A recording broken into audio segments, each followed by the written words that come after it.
India America തീരുവ തർക്കത്തിൽ America നിലപാട് മയപ്പെടുത്തുമെന്ന വാർത്ത വരുന്നുണ്ട്. ഇന്ത്യ അമേരിക്കയുടെ മുഖ്യ പങ്കാളിയായി തുടരുമെന്ന അമേരിക്കൻ സ്റ്റേറ്റ് ഡിപ്പാർട്ട്മെന്റിലെ പ്രിൻസിപ്പൽ ഡെപ്യൂട്ടി വക്താവ് ടോമി പിഗോട്ട് ഇന്ന് പ്രതികരിച്ചിട്ടുണ്ട്.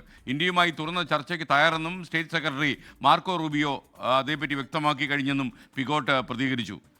മധു തുടരുകയാണ്. മധു, ശരിക്കും വളരെ കർക്കശമായ തീരുമാനങ്ങൾ അമേരിക്കൻ പ്രസിഡന്റ് പ്രഖ്യാപിച്ചെങ്കിലും അമേരിക്കയുടെ ദേശീയ താല്പര്യവും ഇന്ത്യയുമായി അങ്ങനെ ഒരു അകലം പാലിക്കാൻ കഴിയില്ല എന്ന് വളരെ വളരെ വ്യക്തമാണ്. കഴിഞ്ഞ 10 കൊല്ലമായി ഇന്ത്യ അമേരിക്ക ഒരുപാട് അടുക്കുകയും ഒരുപാട് ഉടമ്പടികളും ഒക്കെ ഒപ്പിട്ടിട്ടുള്ള സാഹചര്യത്തിൽ അമേരിക്കയ്ക്ക് അതിൽ നിന്നൊക്കെ പിന്നോട്ട് പോകാനും പ്രായോഗികമായി ബുദ്ധിമുട്ടുണ്ട്.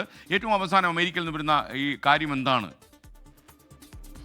SKN പറഞ്ഞത് തന്നെയാണ് യാഥാർത്ഥ്യം. രണ്ട് ഭരണരംഗത്തുള്ള ഉദ്യോഗസ്ഥർക്ക് ഇത് വ്യക്തമായിട്ട് അറിയാം. തന്നെയുമല്ല, ഇൻഡോ പസഫിക് മേഖലയിൽ ചൈനയ്ക്കെതിരെ അമേരിക്ക കാണുന്ന ഏറ്റവും തന്ത്രപരമായിട്ടുള്ള ഒരു പാർട്ട്ണർ കൂടിയാണ് ഇന്ത്യ എന്ന് പറയുന്ന രാജ്യം. തന്നെയുമല്ല, എനിക്ക് മുമ്പ് ലൈവിൽ വന്ന ദീപക് ധർമ്മടം നമുക്കറിയാമല്ലോ, US ഇന്ത്യ സംയുക്ത സൈന്യാഭ്യാസവും ഒക്കെ പോയി റിപ്പോർട്ട് ചെയ്തതാണ്. സൈനിക തലത്തിലൊക്കെ മറ്റൊരു രാജ്യത്തിനും ചെയ്യാത്ത കാര്യങ്ങൾ ഇന്റലിജൻസ് വരെ ഇന്ത്യക്ക് മാത്രം ഷെയർ ചെയ്യുന്ന ഉടമ്പടിയിൽ വരെ ഒപ്പുവെച്ചിട്ടുണ്ട്.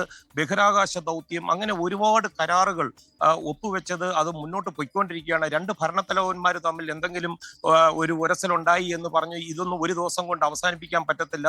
ഇങ്ങനെയൊക്കെയുള്ള ഭീഷണിയും തീരുവ മുന്നറിയിപ്പും ഒക്കെ നടക്കുമെങ്കിലും ഒരു വശത്ത് ഉദ്യോഗസ്ഥർ തമ്മിലുള്ള ചർച്ചകൾ വളരെ നല്ല രീതിയിൽ പുരോഗമിക്കുന്നുണ്ടായിരുന്നു. അത് മാത്രമല്ല, ട്രംപിന്റെ മുന്നിൽ നിന്ന് സംസാരിക്കുന്ന പ്രധാന ആളാണ് US state secretary Marco Rubio. Marco റൂബിയോയുടെ ഓഫീസിലെ ടോമി പിഗോട്ടാണ് ഇപ്പോൾ ഇത് പറഞ്ഞിരിക്കുന്നത്. ഇന്ത്യ ഒരു സ്ട്രാറ്റജിക് പാർട്ണറാണ്, അതിൽ യാതൊരു വിട്ടുവീഴ്ചയുമില്ല.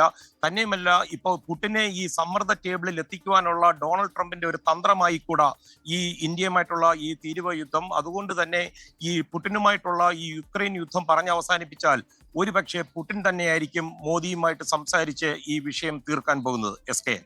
ഓക്കെ, താങ്ക് യു മധു കൊട്ടാരക്കര. ലോകത്തെവിടെയായാലും ഏത് സമയത്തും 24 വാർത്തകളും ഓഗ്മെന്റഡ് റിയാലിറ്റി പാക്കേജുകളും എക്സ്പ്ലെയിനറുകളും വിശദമായി കാണാൻ ഞങ്ങളുടെ YouTube ചാനൽ നിങ്ങൾക്ക് സബ്സ്ക്രൈബ് ചെയ്യാം.